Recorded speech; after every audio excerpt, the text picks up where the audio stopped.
It was a stormy night in the late 1980s, a time when the world was a little quieter and the night seemed darker.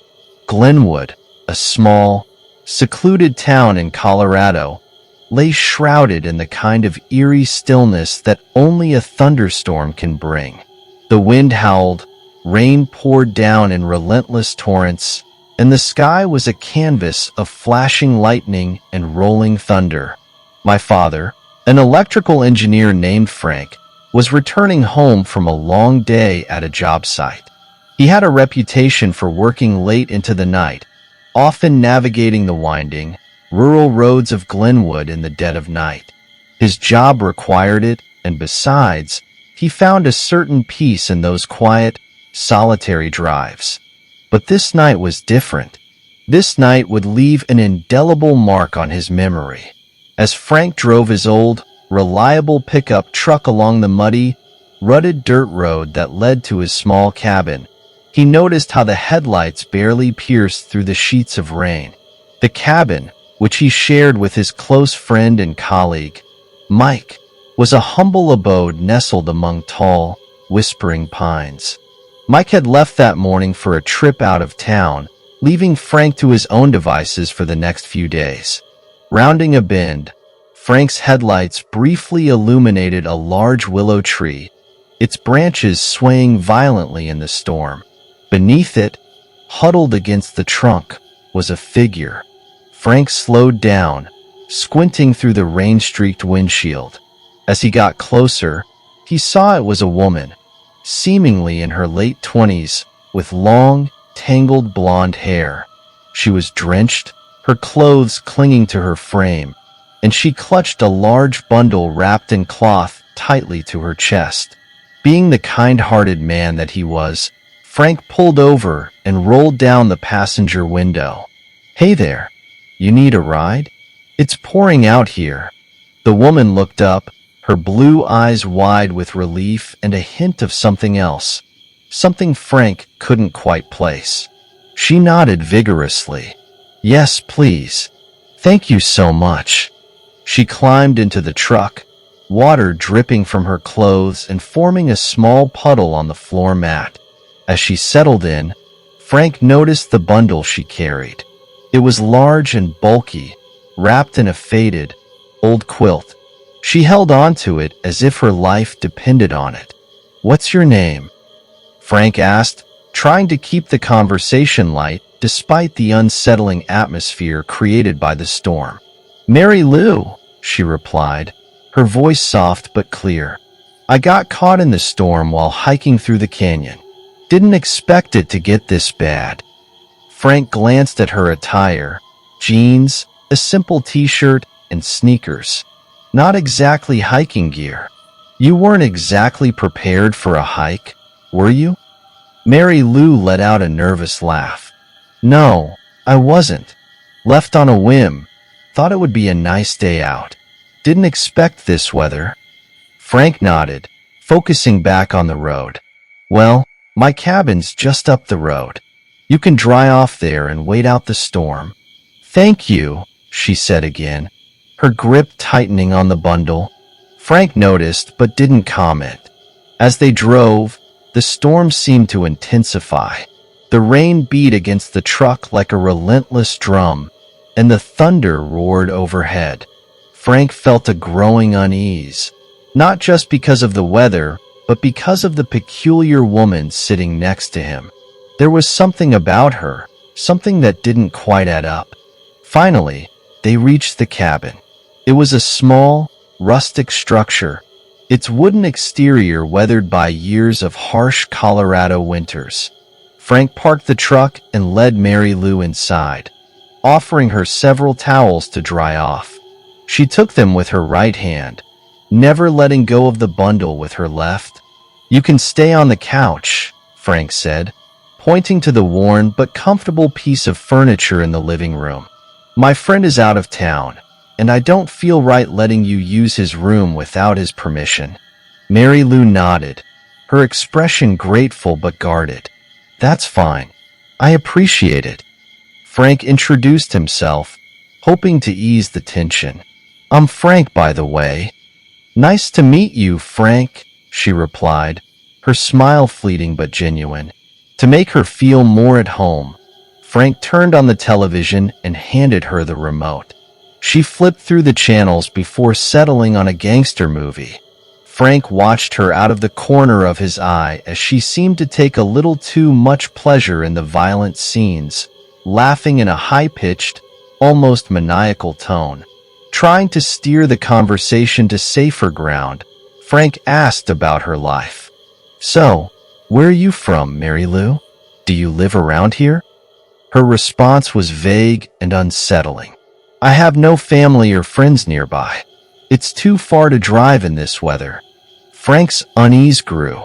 Something was definitely off about this woman. He tried to keep the conversation going, asking if she was in a relationship. She pointed to her belt buckle and told a chilling story about her last boyfriend, whom she had bludgeoned with the very buckle she was wearing. "He kept begging me to stop, but I didn't show him mercy," she said with a note of pride in her voice. Frank's heart raced. He had dealt with his share of odd characters in his life, but Mary Lou's violent confidence was different. It was terrifying. He decided it was time to get her out of his house, but he needed to be careful. "I have a friend who's a priest in town," he said, trying to sound reassuring. "He has access to shelters funded by the church. You'd be a lot more comfortable there." Mary Lou's tone brightened. "That sounds wonderful. Thank you so much." Frank's relief was short-lived. As he walked over to the phone to call his friend, Mary Lou interrupted with a low, guttural growl. "I hate priests." She didn't yell. She didn't scream. She said it with a tired hatred, a clear, distinct, audible whisper. The disdain in her voice sent chills down Frank's spine. He had had enough. "You need to leave now," he said, pointing to the front door. "I'm sorry, but I can't have you here." Mary Lou gazed at him expressionlessly before shrugging. Frank escorted her to the porch, staying close in case the bundle concealed a weapon. She smiled at him as she stepped into the rain. "Goodbye for now. I'll see you when I see you," she said calmly before disappearing into the darkness. The next day, after discussing the encounter with his girlfriend, who later became my mom, Frank called the police. They found nothing, suggesting that the area often attracted transients. Frank's colleagues had a field day with the story, bidding him farewell each night with jokes about Mary Lou. Frank never saw her again, but he often wondered about that night, haunted by the memory of her laughter and the mystery of the bundle she so fiercely protected. Hey, my friend, if you're into paranormal stories, the weird, and the unexplained, we'd love for you to join our expanding community. Hit the subscribe button and enable notifications to stay tuned for upcoming episodes. If you want to show some love for the channel, simply give us a like. Now, on to story 2. Living in a small town in upstate New York has its perks. Here, life moves at a gentler pace, and nature is just a step away. Our town may not have the grandeur of Yosemite or the rugged beauty of the Appalachian Trail, but our woodland trails, with paths meandering through dense woods, open fields, and around serene reservoirs, offer their own kind of magic. During the day, these trails are perfect for a leisurely stroll with your dog, but come nightfall, they transform into something much more eerie and mysterious. One evening, after a particularly stressful day at work, I decided to take a walk to the nearby reservoir to clear my head. The sun had dipped below the horizon, casting long shadows across the landscape. As I laced up my sneakers, I felt a tinge of excitement mixed with a slight unease. Night walks had always been a secret thrill of mine, a way to connect with the darker, more primal side of nature. I left the house and headed down the familiar path. The trails were deserted, and an unsettling silence hung in the air. The usual chirping of crickets and rustling of leaves seemed absent, replaced by an almost oppressive stillness. As I walked, the light from my flashlight danced across the trees, creating fleeting shadows that played tricks on my mind. Halfway to the reservoir, I heard a sound that made me stop in my tracks, a stifled laugh coming from somewhere behind me. My heart skipped a beat, and I spun around, shining my flashlight into the darkness. But there was nothing there, just the inky blackness of the woods. I shook off the uneasy feeling and continued on, telling myself it was just my imagination. A few minutes later, a low growling noise emanated from the bushes to my right. The sound was guttural and primal, sending chills down my spine. I turned the flashlight toward the source, and out of the underbrush emerged a figure that defied all logic. A skinny, disheveled-looking middle-aged man, propelling himself across the path on his back like a snake. His face was contorted into a grotesque snarl, and his limbs wriggled unnaturally. For a moment, I was paralyzed with fear, unable to comprehend what I was seeing. The surreal image before me felt like a scene from a horror movie. As soon as he reached the opposite side of the path, I snapped out of my stupor and sprinted back in the direction I had come, my heart pounding in my chest. Behind me, I heard a high-pitched squeal, followed by the sound of the man crawling after me on all fours, like some deranged animal. I ran faster than I ever had in my life, my legs pumping with adrenaline. The trees blurred past me as I tore through the forest, my mind consumed with a single thought: get home. I burst out of the trail and into the car park, gasping for breath. I glanced back and saw him still there, pawing at the ground with one hand and staring at me with wild, feral eyes. When I finally made it home, I was a shaking mess. I bolted the door behind me and collapsed onto the couch, my mind racing with questions. Who was that man? What were his intentions? And why was he out there, behaving like a beast? Later that night, I convinced my husband and my son to check out the trail to see if he was still there. They returned empty-handed, finding no trace of the strange man. That night marked the last time I ever ventured onto the Black Leech Trail alone. The experience left me with a lingering sense of unease, a reminder that the world is full of mysteries and dangers that lurk just beyond the edge of the known. Despite my love for the outdoors, I learned to respect the boundaries of daylight and the safety it provides. Yet, the memory of that night stayed with me, a dark thread woven into the tapestry of my life.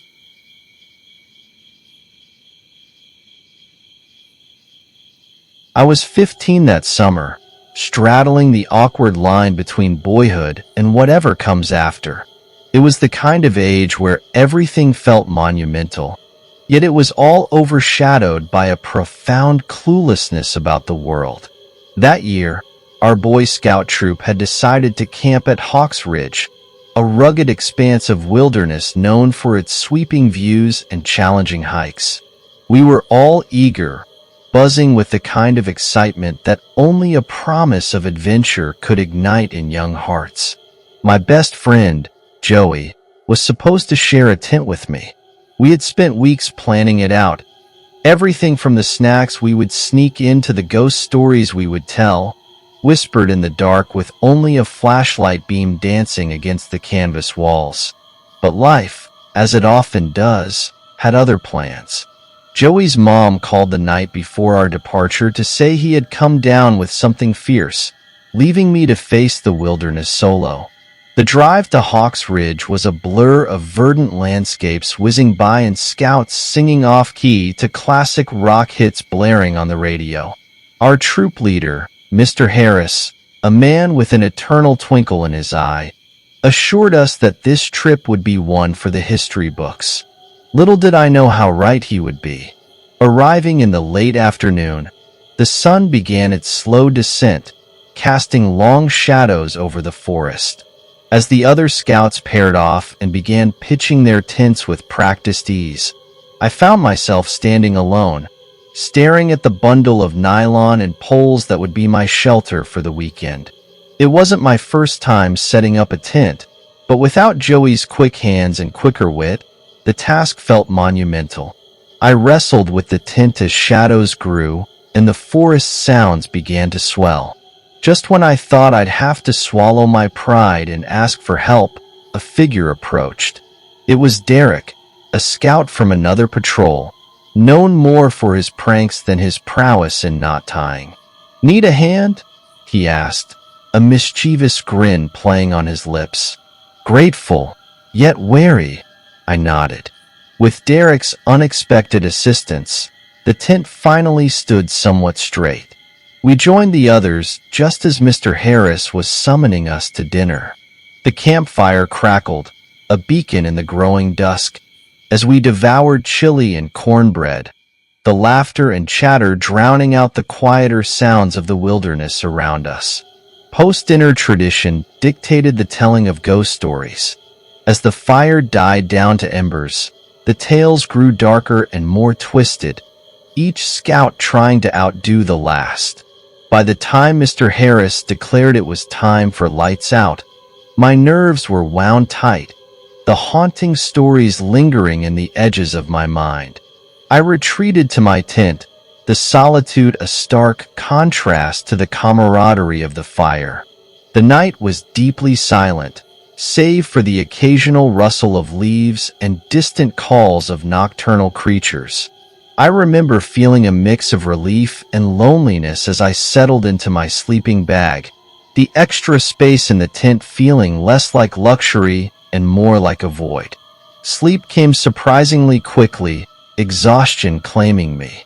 But it didn't last. Sometime deep in the night, a sound jerked me awake.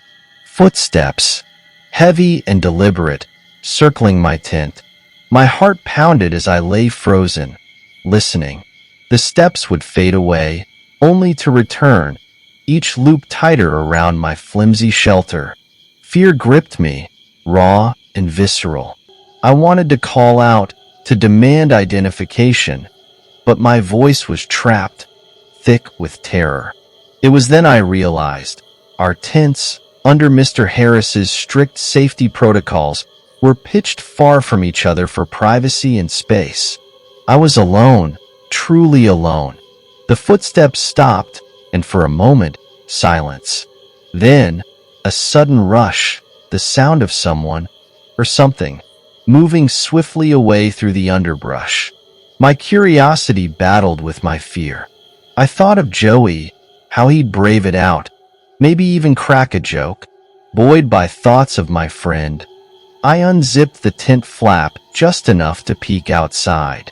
The moon was bright, casting eerie shadows across the campsite, turning familiar shapes into grotesque figures. I saw nothing, no sign of whoever had been stalking my tent. The chill of the night seeped into my bones as I zipped the flap back up, resolving to wait for dawn, to surround myself with the safety of daylight and the presence of my troop.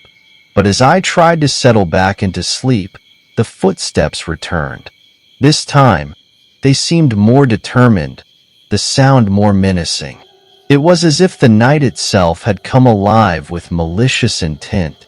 The circling grew tighter, the presence almost palpable. I couldn't stand it anymore. Fueled by a mix of anger and a desperate need for resolution, I flung the tent flap open, ready to confront my tormentor. Standing there, bathed in moonlight, was not a fellow scout, but a man. Tall, imposing, with an unsettling smile that didn't reach his eyes. My breath caught in my throat, words failing me. He raised a finger to his lips, a silent command for silence. The gesture, meant to be calming, sent a shiver down my spine. Fear turned to action.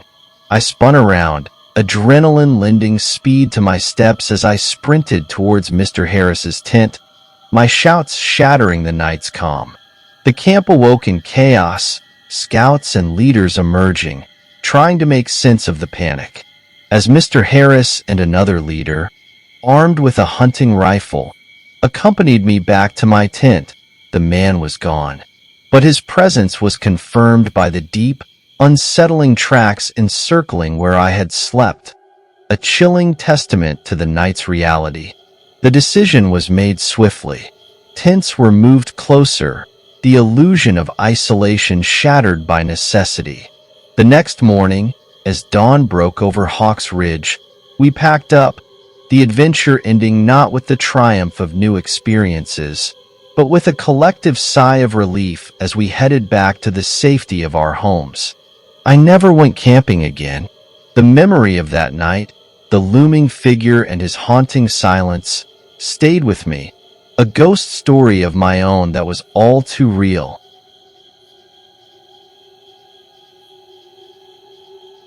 I'm 29 years old, living in Illinois, where the land stretches out like an endless patchwork quilt of cornfields and soybeans. It's not exactly the Rockies, but hey, it's home. This year, I decided to break out of my routine and try something new, camping in a secluded forest. Now, Illinois isn't known for its rugged terrain or scenic vistas, but I figured it would be a good starter trip. The forest I chose was supposed to have a small pond at the end of the trail, which sounded like a peaceful spot to unwind. The hike itself was nothing too strenuous, just under an hour through trees that whispered in the breeze. As I neared the supposed pond, my anticipation grew. I imagined a serene body of water, maybe surrounded by wildflowers or towering trees catching the late afternoon light. But when I finally arrived, I was greeted by disappointment. The pond was tiny, more like a glorified puddle, nestled amidst soggy, marshy ground. Not exactly the picture-perfect scene I had in mind. Deciding to make the best of it, I pitched my tent a bit deeper into the woods where the ground was dry. As the sun began its slow descent, I found myself surprisingly bored. With no breathtaking views or exciting trails to explore, I wandered aimlessly around the pond, hoping to discover something that would spark my interest. The forest was indeed peaceful, the air thick with the scent of damp earth and pine needles. But it was also ordinary.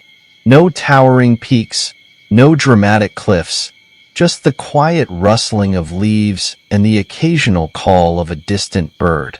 As dusk settled in, I resigned myself to a quiet evening by the fire. I had brought a small fire starter and managed to coax a flame from the damp wood. Heating up some canned soup, I settled into a camp chair, watching the last traces of daylight fade into twilight.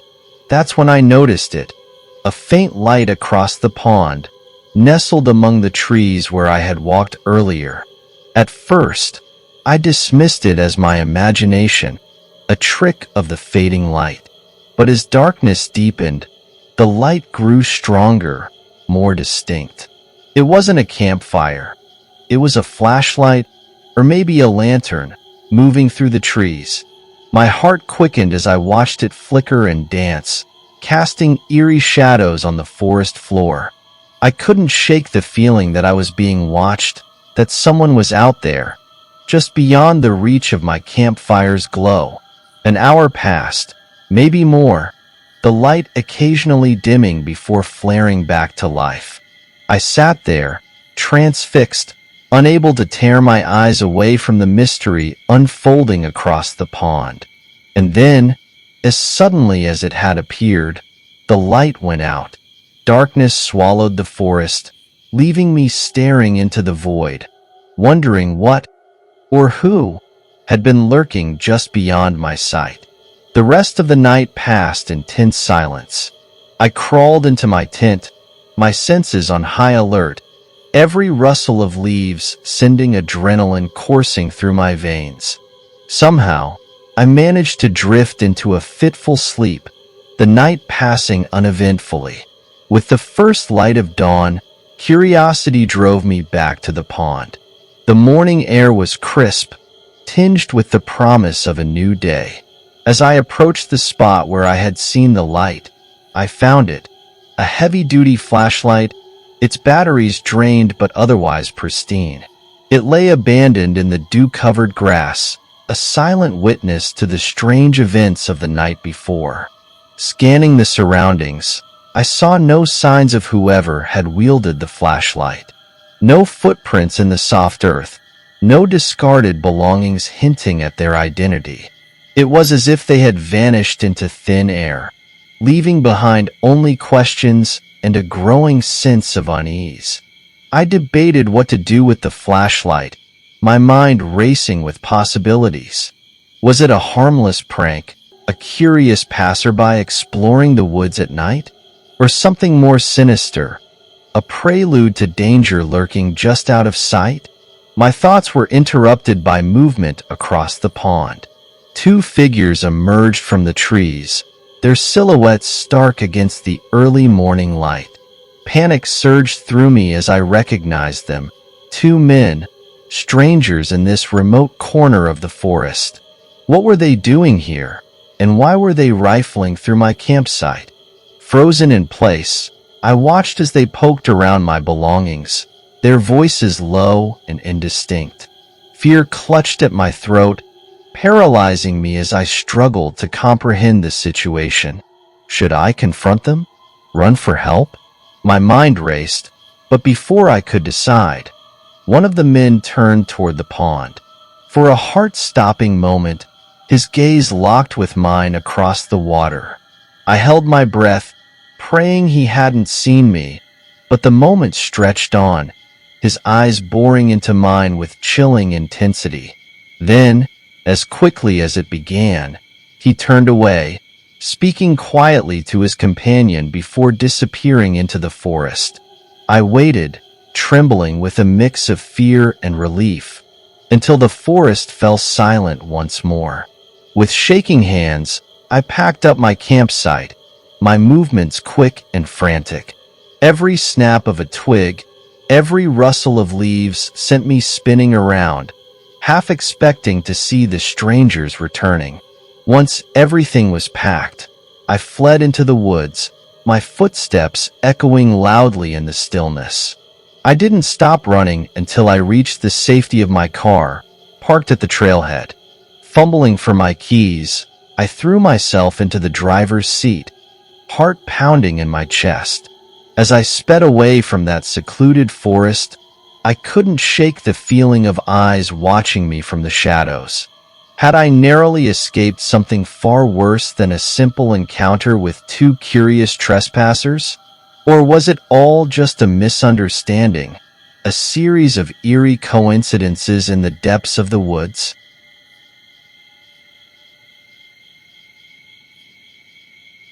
There was this one time I joined my brother-in-law, Jack, on a fishing trip. Jack had invited a couple of his friends and my sister, Lexi, to join us. Jack came from money, so he always had an easy life. Ever since my sister married him, her life had been the same, luxurious and carefree. I packed everything I would need to spend the night on his boat into a small backpack and drove out to the wealthier side of town, near the bay where Jack lived. His house was right by the water, with a small pre-built wooden dock leading to his luxurious boat, which had Lexi painted on the side. He got the idea from watching Forrest Gump. We set sail early in the morning. Jack had packed tons of food and snacks, and lots of hamburger meat because, unsurprisingly, they had installed a barbecue onto the boat. They always had to have everything that cost money, and it was always infuriating to see the excess. To be honest, a few hours into the trip, it wasn't even as fun as I thought it would be. Only one largemouth bass had been caught, and that was, of course, by Jack. They were all getting really drunk. I tried to persuade my sister to let me drink, but she kept scolding me, saying no since I was only 17 at the time. She was always a nagging buzzkill, and at that moment, I was questioning why I had even agreed to go with them. The only part of the trip I was enjoying was being able to relax and tan on the back deck of his unnecessarily large boat. The sky started to turn a beautiful orange as the sun began to set. Jack put the burgers on the grill, which seemed odd to me. 3 fish had been caught by that time, which would have made a perfect, more appropriate dinner, but I definitely preferred burgers over fish, so I didn't complain. By the time we were done eating, it was dark out. There was something so calming, yet unsettling, about being in the middle of the ocean at night. It's almost like being in space. Nothing around you as far as the eye can see, and without your vessel, you'd be as good as dead. They were all insanely drunk and are high by now, blasting music and screaming and laughing. They eventually invited me to play cards against humanity with them inside. So I did. I didn't have anything else to do anyway. There was an extra beer sitting on the counter by the small bar, so I just grabbed it. I was long past the point of caring now, and my sister was not in a state of mind to be nagging me anymore. About 3 beers in, I was finally able to loosen up and enjoy myself with a decent buzz. I had to lower the music earlier because I couldn't even hear myself talking. Jack and his buddies were completely shit-faced now.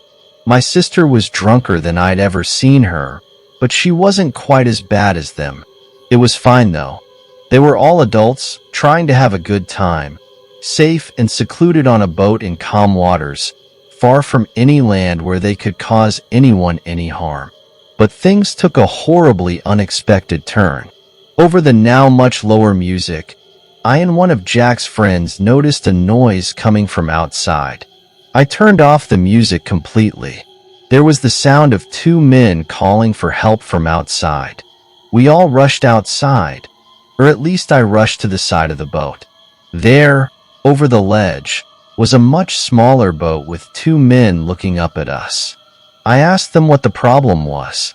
One of them told us they were out of food and gas and needed help. I looked at everyone else. I didn't feel too good about this situation, but everyone else was not in the correct state of mind to be making important decisions. I felt like I had the burden of deciding what to do. Jack told them to wait there while he went to get the ladder. He tripped on his way and dropped his bottle of beer. I figured I would hate myself if I chose not to help 2 stranded seagoers. So I helped Jack in carrying the ladder over to the edge and hooking it to the railing. The 2 men climbed up on board and thanked all of us. Jack, my sister, and their friends couldn't even speak coherent sentences to the 2 men. So I had to apologize and told them they had a little too much to drink. The 2 men didn't even seem to acknowledge my statement. They looked at Jack and asked him if we had any extra food. We led them inside to the kitchen. Jack grabbed the leftover burgers from the counter, and they shoveled them down. I didn't feel right about this situation. It made me uncomfortable. Jack clumsily handed them a jerry can full of gasoline, and the 2 men thanked us before climbing back down the ladder. I felt better now. We all went to sleep after that. Jack and my sister got the bedroom, while I and their 2 friends had to sleep on the pull-out cot and couches.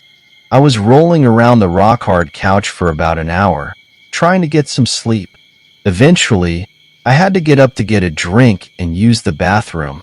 Jack told us to pee into the ocean to conserve the water on the boat.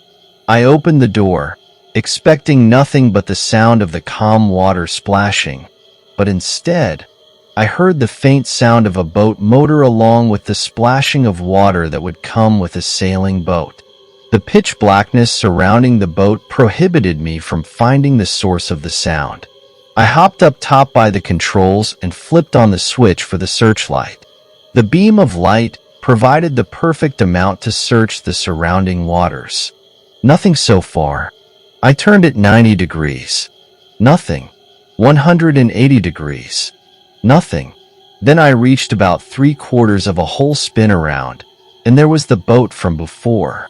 It was coming closer, and at that exact moment, I heard the gut-wrenching, blood-curdling scream of one of the guys from below. I jumped all the way back down to deck level and ran back inside. One of Jack's friends was standing in the corner of the room, while the other was sitting up in reaction to the scream. That was followed by Jack and my sister bursting out of the bedroom to see what was going on. He formed a barely audible sentence, saying he saw two figures standing over him. They apparently ran out the front door to the deck. We all ran to see if they were still there, but they were nowhere in sight. I pointed them in the direction of where I saw the boat. The searchlight was still aimed in that exact position, but by then, the boat was already gone. We never managed to find them after that. We searched high and low for what they could have stolen. All that we found missing were a couple of cans of gasoline and Jack's wallet and keys, which he had left on the kitchen table. We had to speed all the way back to Jack's house that night. It took 4 hours to make it back, but nobody had broken in. He used the spare key hidden in the backyard to get inside. Jack and my sister had the lock changed the next day. The scary part? A few weeks later, their camera system caught two suspicious men wearing hoods walking up to their front door and seemingly attempting to unlock it, but failing, then quickly running off. We're 99% sure it was them,